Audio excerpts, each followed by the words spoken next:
we are in a new era of renewed hope. We are working hard, and the result will soon be visible and concrete for everyone to see, feel, and enjoy.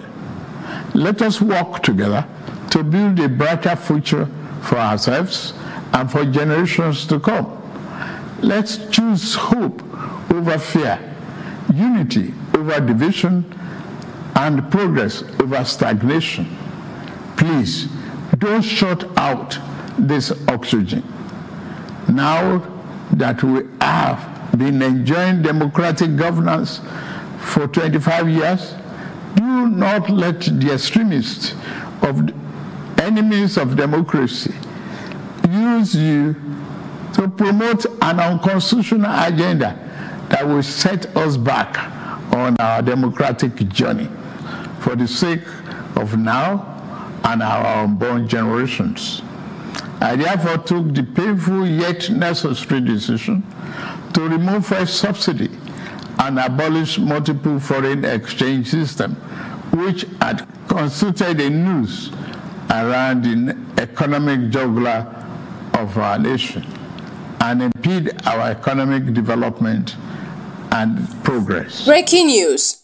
President Bola Tinubu has said the removal of fuel subsidy is non-negotiable, despite the ongoing protests demanding its reinstatement. The president maintained his stance in a televised address to the nation on Sunday. He explained that the decision to end fuel subsidy was a painful but necessary step to revitalize the country's economy, which has been hindered by decades of mismanagement.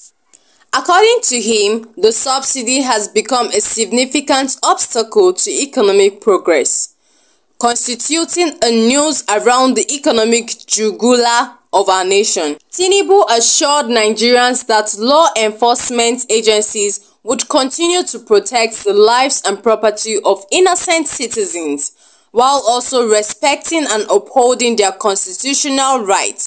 He maintained his commitment to good governance, transparency, and accountability, envisioning a prosperous nation where every citizen can enjoy peace, freedom, and a meaningful livelihood.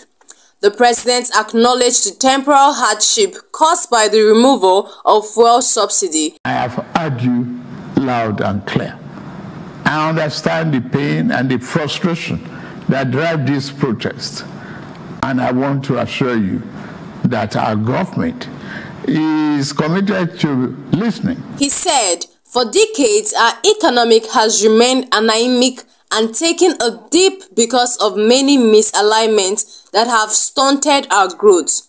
Just over a year ago, our dear country, Nigeria, reached a point where we couldn't afford to continue the use of temporal solutions to solve long-term problems. I, therefore, took the painful yet necessary decision to remove fuel subsidy and abolish multiple foreign exchange systems, which has constituted a noose around the economic jugular of our nation and impeded our economic development and progress.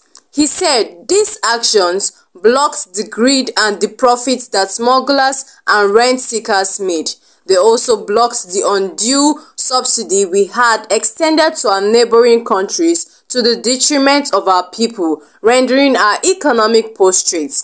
This decision I made were necessary if we must reverse the decades of economic mismanagement that didn't serve us well. Yes, I agree. The buck stops on my table. But I can assure you that I am focused fully on delivering the governance to the people, good governance for that matter. Reacting to this, Professor Wole Soyinka has said that President Bola Tinubu's nationwide address on Sunday failed to address the attacks on #EndBadGovernance protesters by security agencies. Soyinka made the observation in a statement on Sunday following Tinubu's address to the nation.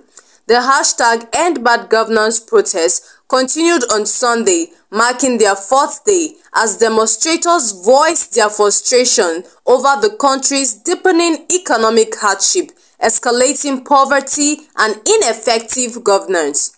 Soyinka said, I set my alarm clock for this morning to ensure that I did not miss President Bola Tinubu's impatiently awaited address to the nation on the current unrest across the country. His outline of government's remedial action since inception aimed at warding off such an outbreak will undoubtedly receive expert and sustained attention both for effectiveness and in-context analysis. My primary concern, quite predictably, is the continued deterioration of the state seizure of protest management, an area in which the presidential address fell conspicuously short.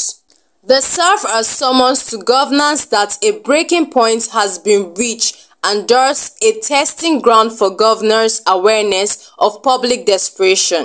Soyinka noted that the nation's security agencies cannot pretend unawareness of alternative models for emulation, civilized advances in security intervention. He said, "No nation is so underdeveloped, materially or simply internally insecure as to lack the will to set an example. All it takes is to recall its own history, then exercise the will to commence a lasting transformation, inserting a break in the chain of lethal responses against civil society." Arise TV presenter and host Rufai Osani posted on his Twitter handle, saying, "It is sad that your cabinet will never tell you the truth. The hope you promise is now forlorn hope. It is symbolic hope. There is no vision, no evidence that things will be better. There is no pathway. It will be a cycle of borrowing from the IMF and expecting a miracle. We can't continue with this, living on a prayer mentality." Jagaban, in all of this, your advisors keep telling tales, but the people want results. They want the economy to be better. They want a Nigeria where the naira is worth something and being Nigerian is appreciated. As Rav Waldo Emerson says, "What you do speaks so loud, I can't hear what you say. You say you feel their pain, but they see the vice presidential palace that costs 21 billion naira. You say you feel their pain, but they see your need to buy private jets when the people suffer. You say you feel their pain, but they see massive job losses and unemployment. They want to see action."